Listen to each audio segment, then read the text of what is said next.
Yo, this is Millennial Sport Talk. This is episode 2. In this episode, we're going over Premier League. We're looking at the outlook. Yes, one game's been played, but it's still the early goings of the season.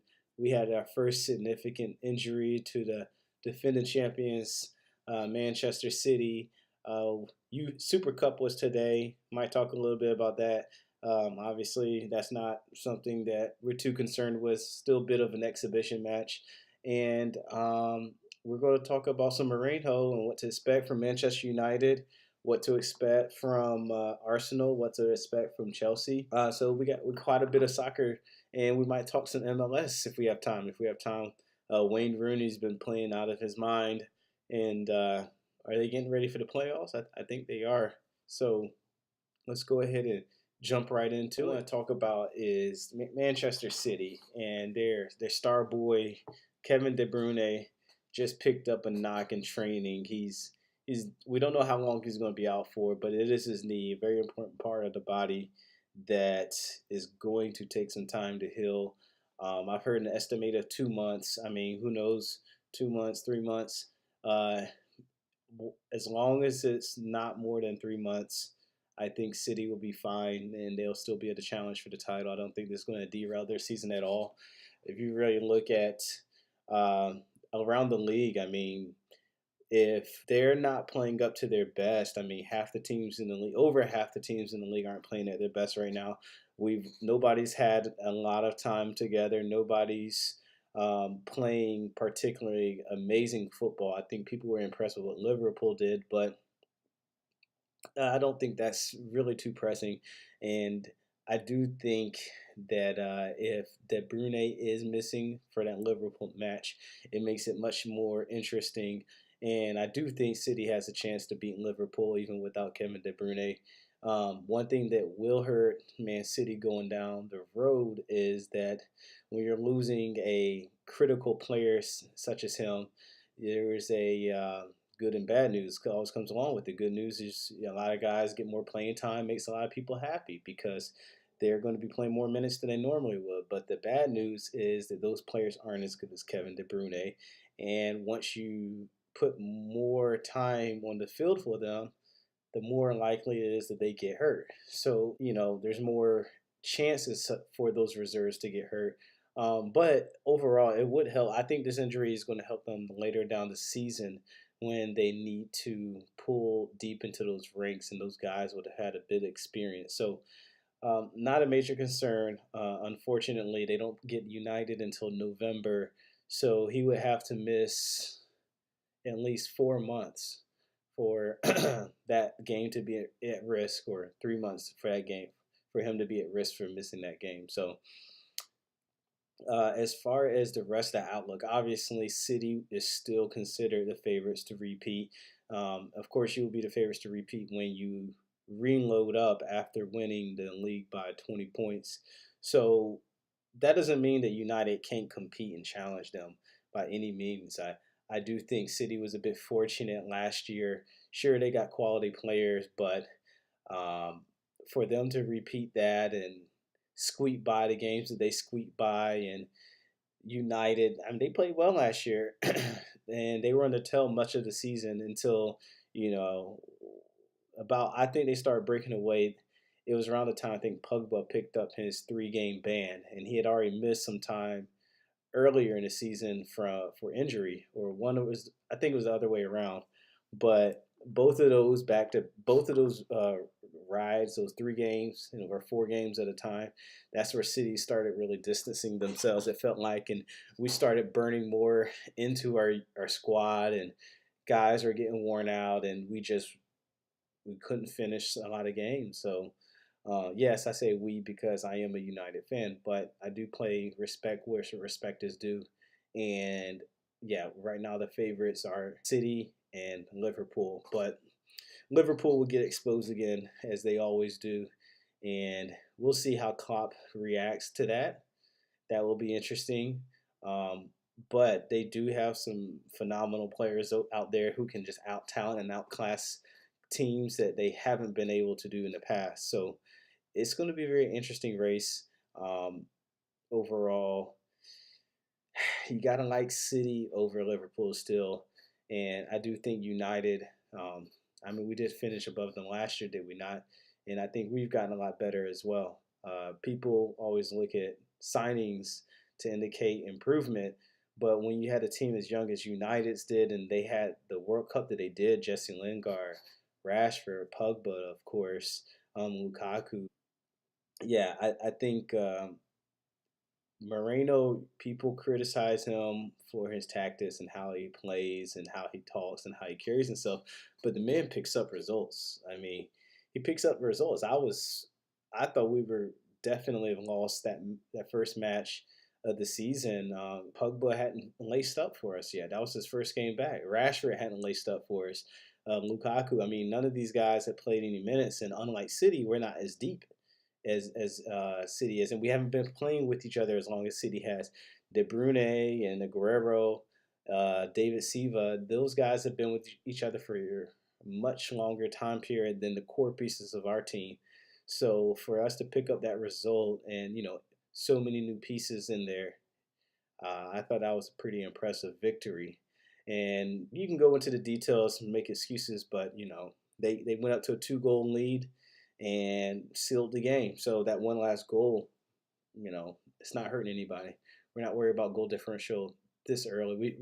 I won't say we learned our lesson, but last year we were the Liverpool, right? We were the team that was beating West Ham, the same team, 4-0 to start the weekend. In fact, we had two in our first 3 games. We scored 4, 4, and 3, if I believe correctly. So it was 11 goals in our first 3 games, and we saw how the season ended up. So by no means necessary does that mean Liverpool is any better this year than they are last year.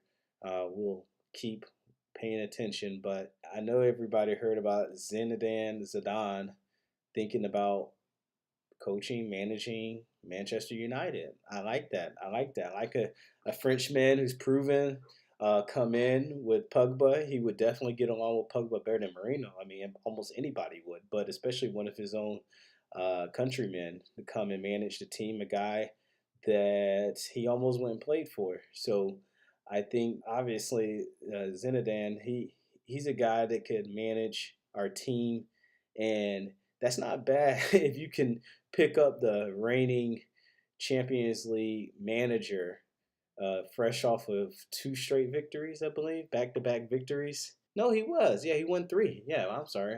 So he's won 3 in a row at Real Madrid, and granted, yeah, that's a world-class team, but you could fail as a manager with a world-class team. We see it done all the time. It's not unusual for coaches to leave on bad and sour notes. He actually left on a high note. They won the Champions League. Now that we have his name out there, I think that helps Pogba ease his mind a bit, because if it was ever the question of Pogba or Moreno, right?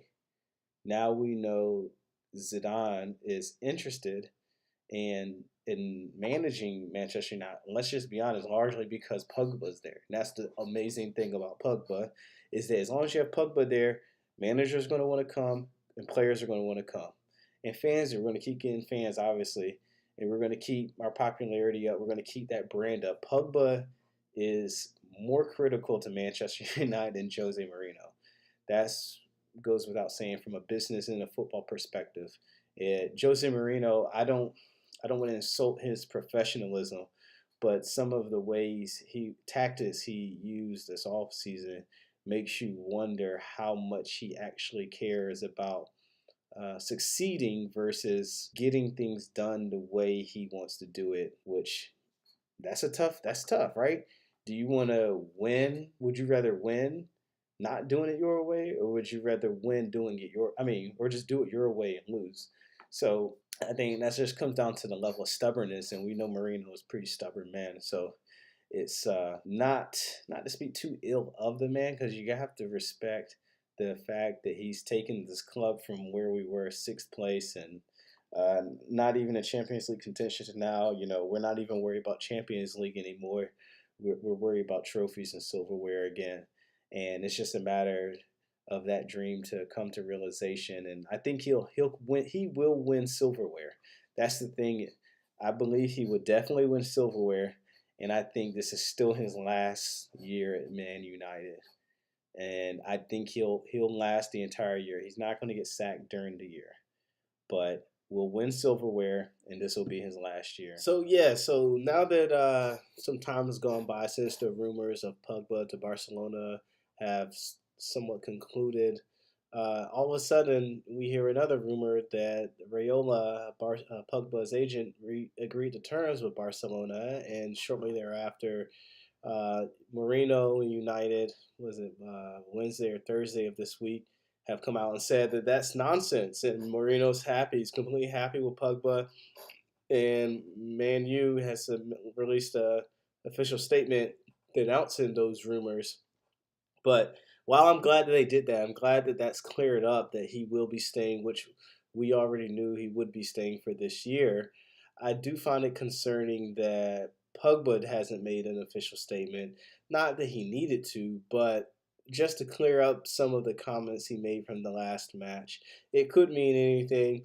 It's not necessary that he needed to clear up his statement because, once again, as I stated before, he could have meant anything. He could have been talking about the lack of transfers. So ultimately, what I do believe is that with the number of chatters that we've heard over Pogba being unhappy, unsettled, I do think there is an ounce of that. I don't know if that's led to him wanting to leave, but ultimately, with Zidane on the prowl, or really he's free and showing some type of interest, um, this has got to be Mourinho's last year. I mean, the only thing that's going to keep Mourinho his job is if he wins the Premier League.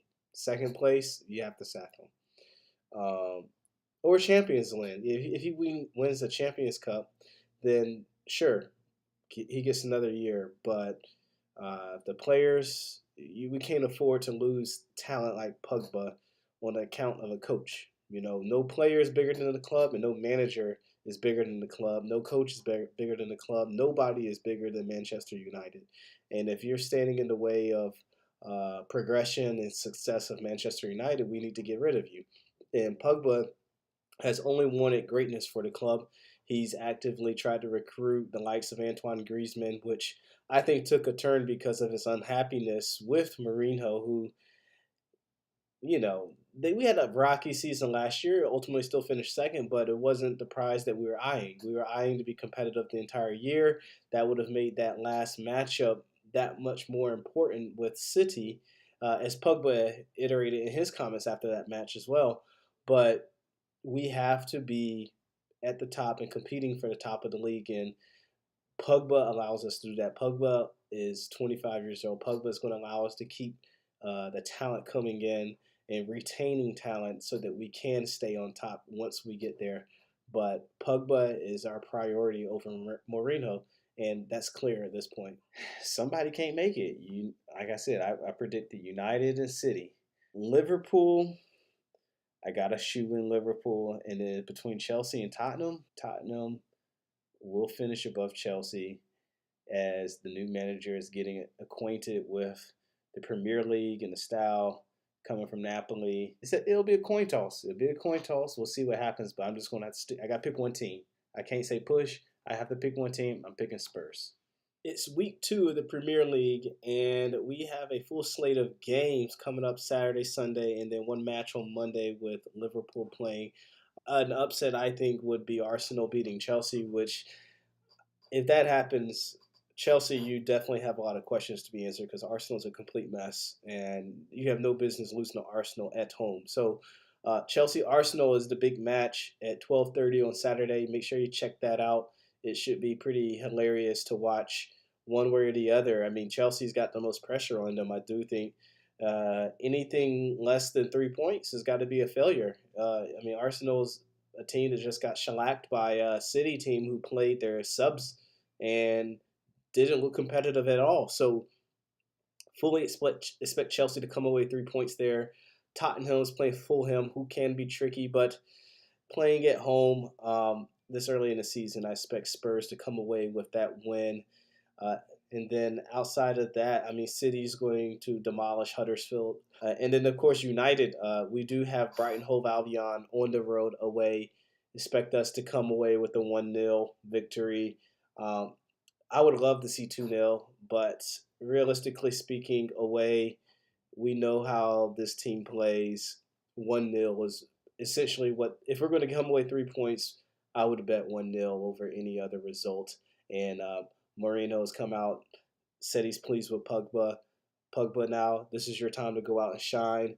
Show everybody that there's nothing wrong, and the critics will sit down. Tell them to sit down, get a goal, get an assist, create, be the man of the match, whatever, one of the above, and I'll be happy. And I think we can all put this mess behind us with the win.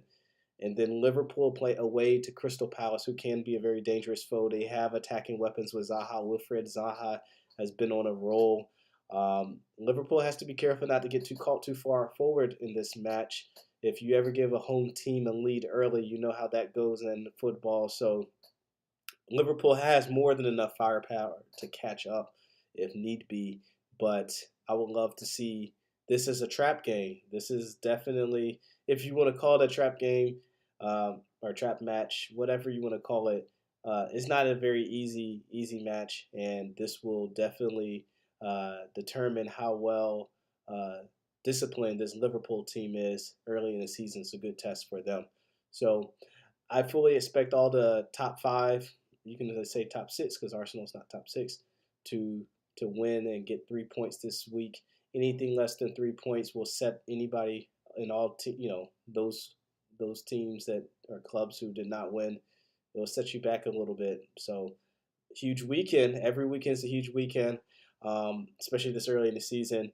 You got to win these matches when they come up on the schedule early on to stay pace with the rest of the field. So we'll see, and we'll provide some comments on Tuesday after everything. As far as the UEFA Super Cup is concerned, it was a very hard fought match until the end. It went to extra time. We saw Atletico come away. I think due to fitness. I didn't really follow Atletico too much during the off season, or their preseason, but I know that Real did not start many players until they played United. What was that, July 31st? So from July 31st until this past week, 2 weeks in August, they might have had two matches maybe. Um, Late in that game, they were just trying to get that match over. They've played in how many Super Cups? About four now, 3 or 4 in a row. I don't think they were very concerned in winning that match in extra time. It didn't appear that there was much effort given. Their defense was definitely scattered, and players were struggling to track back. And it set up two easy goals for it to clinch the game, to clinch the match. And I don't know if there's much to take from this. I think Barcelona is still heads and shoulders above the rest of the pack in La Liga. We should expect Barcelona to win.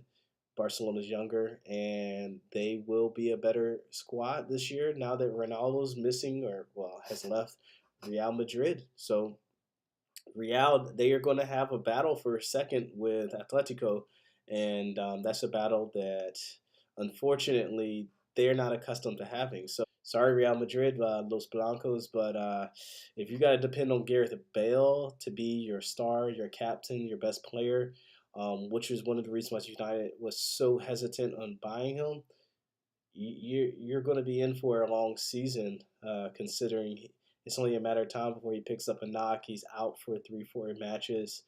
That's going to it's going to really be very difficult to win in those circumstances. So we'll see, but hopefully it'll be a good season. All right, so that does it for episode 2. It's still early in the season of Premier League, so we're still going to analyze things a little more before we jump to a lot of conclusions. And then in the future episodes, we'll get a little more in depth in our analysis. But for right now, we got to get a few games played before I want to, get a nice data set to analyze. One game isn't going to do that. And excuse me if I sound congested. Yes, I am congested. I am sick. I've been fighting. I wanted to get this recorded last night, but I just couldn't do it. The sick, this cold, whatever you want to call it, won out. And hopefully this weekend I'll start feeling a little bit better. But that's all right. Good day and good night.